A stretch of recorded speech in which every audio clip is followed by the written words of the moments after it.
Okay, class, please stand. Mr. Amrit, please lead us in prayer. Amin. Alhamdulillah. Okay, good morning, class. Good morning, sir. Okay, how was your day, class? It was great. Okay, that's good. How's the day? Okay, I know who is absent today, class. None, sir. Oh, man. No one is absent. See, it seems that you are truly interested in it. Class, please be guided for our classroom rules, which is SMART stands for Stay focused. Maintain to have positive attitude. Always come to school ready to learn. Respect one another. Try your best. Okay, I hope that you will observe all our classroom rules throughout our discussion. With that, now class, may I know who can still recapitulate what was our topic last meeting? Okay, Miss Norjana. Okay, last meeting we discussed about global warming, sir. Okay, thank you, Miss Norjana. Very good. Since our last meeting topic is still with you, I think you are now ready for our next topic. But before that, students, look at this picture. So what comes to your minds when you see Distracted, sir. earthquake? Okay. Building sa nasira. Nasirang building. Okay, all of your ideas are is correct related to this picture. This picture is a result of a earthquake. So our topic today is something to do with earthquake. Next is we have an activity, but this activity is a group activity. I'll group you into two. Please count 1, 2, 2. 1, 2. 2. Okay, all the group 1 proceed on this side and on this side.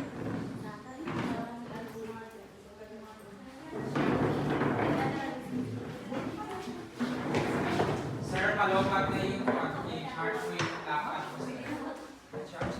Yan lang.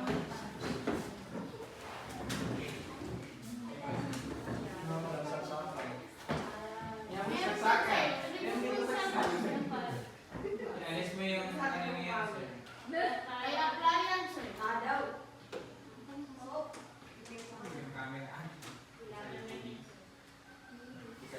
Okay, students, are you now already in your groups? Yes, sir. Okay, now here is my instruction. So all you need to do is to watch this short video related to our topic. Then each group should prepare their observation because after this, each group will be choosing 1 to 2 participants to share your observation with your classmates. Is that clear? Yes, sir. By the way, I prepared an analytical rubric for your presentation. Yes, sir. Topic: earthquakes. What causes earthquakes? I, me, and myself. Yeah, you show off. An earthquake is violent shaking of the Earth's crust. The Earth's crust is a hard outer covering made up of many pieces called tectonic plates. These plates are always moving. However, the motion is very slow. In a year, they move only 2 to 5 centimeters. My hair grows faster than their movements. Absolutely. And mostly when these tectonic plates move, they brush against each other without causing great damage. However, sometimes they get stuck and cannot easily slide against each other. But the plates still keep pushing, thus creating pressure. Eventually, the pressure builds up so much that one of the plates suddenly moves above the other, or they may crash into each other, causing the crust to shake violently, thus creating an earthquake. Oh. Okay, now I'll give you 2 to 3 minutes to construct your observation and then I will choose 1 or 2 participants to share your group 1. They have any questions? Can observe you. How about group 2? Do you have any questions? Okay, students, are you ready? Yes, sir. It seems the group 2 is done discussing with the groups. I think they are now ready. Who is your representative? Mr. Abdurrahman, please go to the front and present your observations. Okay, guys. What I have observed is that knowing that Earth has three layers, the core, mantle, and crust. And Earth is actually composed of pieces of para siyang puzzle, where in that puzzle, yung mga na-link doon is doon yung mga plate tectonics na sinasabi daw is nagmo-move yung mga plate tectonics na yan. And slow lang yung pag-move ng plate tectonics, where in fact, in just 1 year, yung plate tectonic moves for about 2 to 5 centimeters. Okay, give a clap for our group 2. Group 1 is your representative. No, sir. Mr. Nicolas, please go to the front. So based on our observation, earthquake is a natural disaster, and we have one continent. It is a big Pangaea, and na-separate into 7 continents. And the earthquake is nag-overlap the tectonic. That's why, based on the video, yung crash ng mga tectonics is very slowly. Nagpupunta to 2 to 5 centimeter yung pagkanya. Okay, thank you. Give a clap for our group 1. It seems that group 1 give us something background about Pangaea, which is yan yung before na pinakamalaking one na resulta ng 7 continent. So with that, here is my feedback. Both group, I'll give you perfect score. Because nabigay naman gusto kong information, which is sa content, sa presentation, I saw the teamwork to both group, the organization of idea, that's why I give you 25 points. With that, students, Topic. we have here a guided question. Please, anyone who can answer this. Is earthquake hazardous to human life? Yes, sir. Yes. Okay, yes. Now, why, Mr. Nicolas, why earthquake is hazardous to us? I believe earthquake is hazardous to human life because we all know that earthquake is very has a big impact actually. Okay, how about you, Miss Furaida? It is hazardous po. Knowing na everyday po nagkagalaw yung earth is slowly, pag nasobrahan siya, pwede siya mamadamage sa atin. Okay, both your idea is correct. Very good. Yes, earthquake is hazardous to human life. It results to distractions and mga buhay na mawawala. Next question is, how earthquake occur? Okay, Mr. Aljabir. Earthquake occur in many ways. Pwede siya pag yung vulkan erupt, or di kaya yung fault line ng tectonic is mag-move, and that causes an earthquake. Okay, very good, Mr. Aljabir. Mr. Aljabir stated that earthquake can occur in different ways. For example, when a volcano is erupt and the tectonics move, and that is correct. With that, I think you are now already know our topic for today. Yes. Please read. Earthquake. But before that, please read our learning outcomes. At the end At of the the period, period, the learners can explain how movements along faults generate earthquakes, propose plans on how to lessen the impact of earthquakes, and create an infographic about what to do before, during, and after the earthquake. Okay, I hope that with our collaboration class that all of our intended learning outcomes is achieved at the end of our discussion. Yes. With that, let us start our discussion by defining what is an earthquake.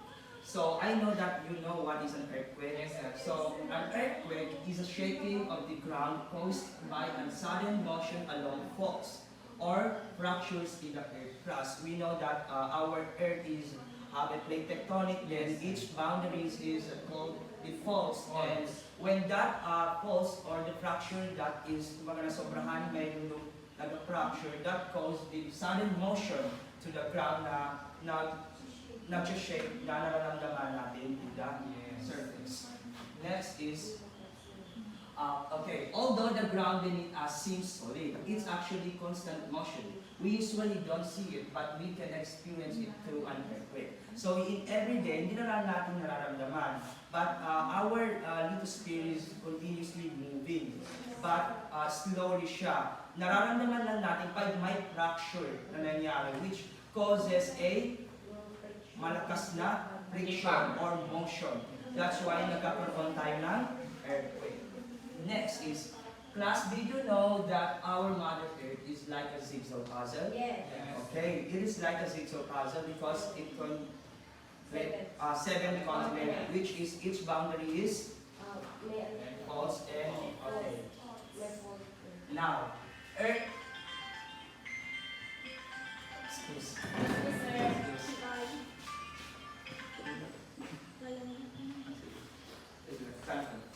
Okay, class.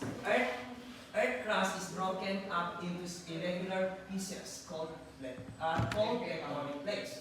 These large pieces of crust were formed by the combination of gravity and racing heat from the Earth core. We know that the core of our Earth is very hot. Yes. That causes na parang sumisingaw siya na nagkakaroon ng boundary within the crust ng ating Earth or the plate tectonic, which is yan yung tinatawag na plate tectonic. Para siyang ganitong tiles, and each boundary dito is yan siya yung ating faults. Now, these large pieces of crust were formed by the combination of gravity and racing heat in the core. Yung nga yung sinabi ko kanina, dahil sa mainit sa core, kumbaga naghahanap siya ng malakas na that cause na nagkakaroon ng boundary within the plates. These are 7 major plates and many smaller ones, all in relation to each other. So, I think you know the 7 continents with Africa, with South America,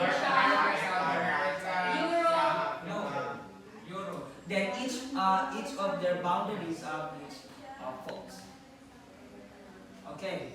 The lithosphere refers to the crust and upper mantle that make up these plates. So, itong lithosphere, ito yung tinatawag din siyang plates because in the, kumbaga sa context ng lithosphere is ito yung pinakasataas ng layer ng, ito yung natin dito, layer ng ating Earth, which is yung paggalibay ng that is the plates.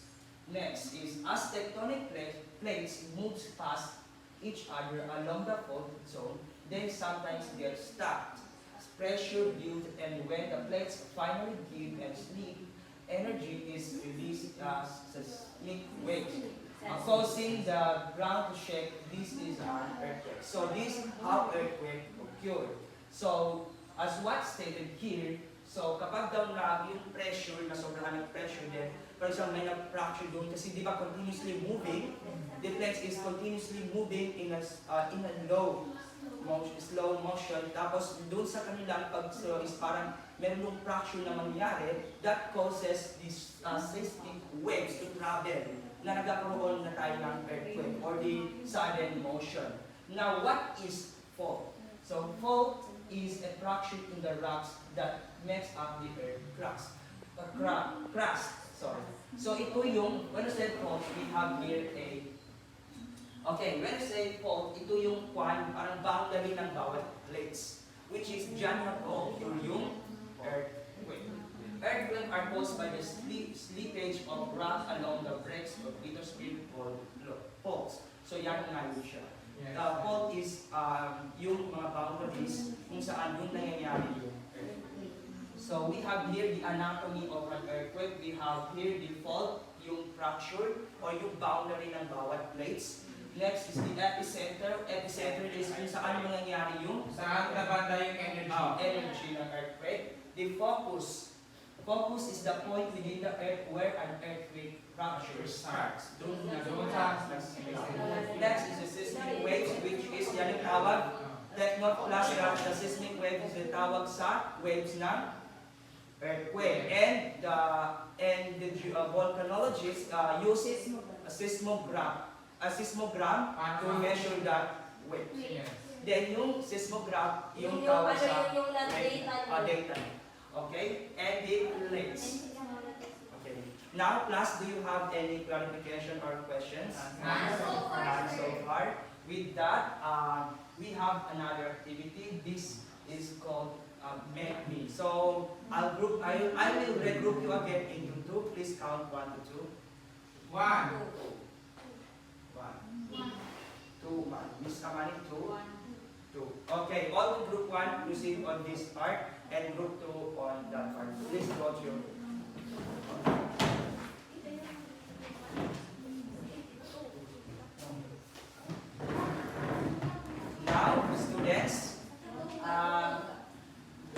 Now, students, are you ready in your group? yes, sir. Okay, now here is my instruction. So I will give you, you can use any software or application that you know, like Canva or Photoshop. Tapos, I'll give you 5 minutes to do this. Okay, I give you 10 minutes rather to do this activity. Then after that, 5 minutes to present your output to your classmates. Is that clear? Yes, sir. On this activity, you are going to make an infographic about what to do before, during, and after an earthquake. Is that clear? Yes, sir. And I'll give you 10 minutes to do this infographic, then another 3 minutes to present your output to your classmates. Okay? Yes, sir. By the way, I prepared a analytical rubric for your infographic and another rubric for your presentation. Is that clear? Yes, sir. Okay, you will now start with.